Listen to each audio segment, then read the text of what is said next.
to have full time with you, that then you were an incentive to him in his world. It could have been the case. Yes. Let me fast forward to the day that you found out that his wife was dead. How did you find that out? He sent me a text, and I was in the car with a friend of mine up in Salt Lake, and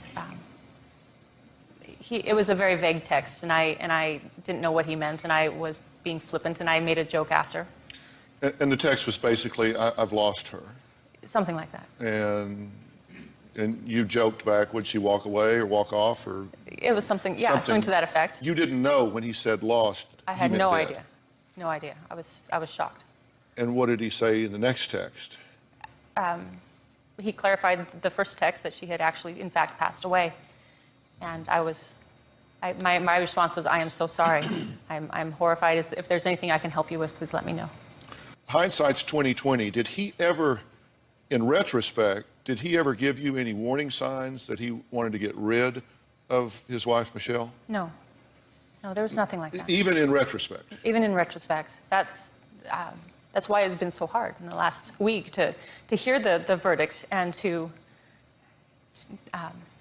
have been, you know, to have known him then and to have seen how things progressed. It has been very hard to see that because I never imagined at all, not in my wildest dreams. As you sit here today, do you believe he is guilty or do you believe he's innocent?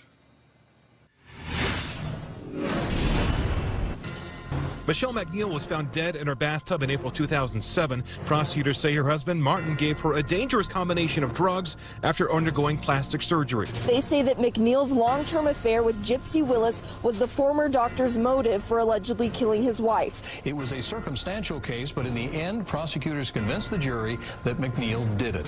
Mr. McNeil, if you will stand, please.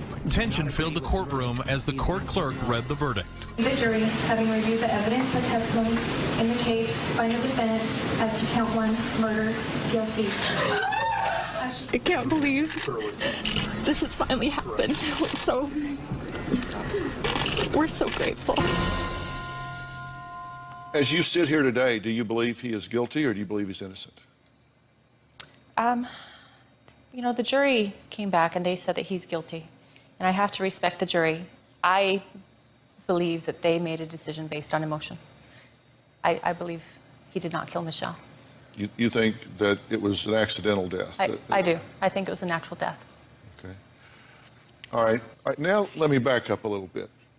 How did you meet him? I met him online in 2005. And so then you met in the real world? Yes. And you hit it off? Yes. Did he tell you then that he was married, or did he let you think he was single? It was a little while after I'd actually met him, I believe. That he confessed to you that, had you been intimate with him at that point? No. So when you started having an affair with him, when you started having intimate relations with him, you knew he was married? Yes. And did that bother you at all, that I'm sleeping with someone else's husband? I'm an interloper here? My mindset back then, and I realize it is not the best.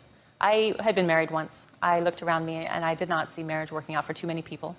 And so my attitude towards that was, if someone else is married, that is their responsibility, that is their life, it is completely separate from me.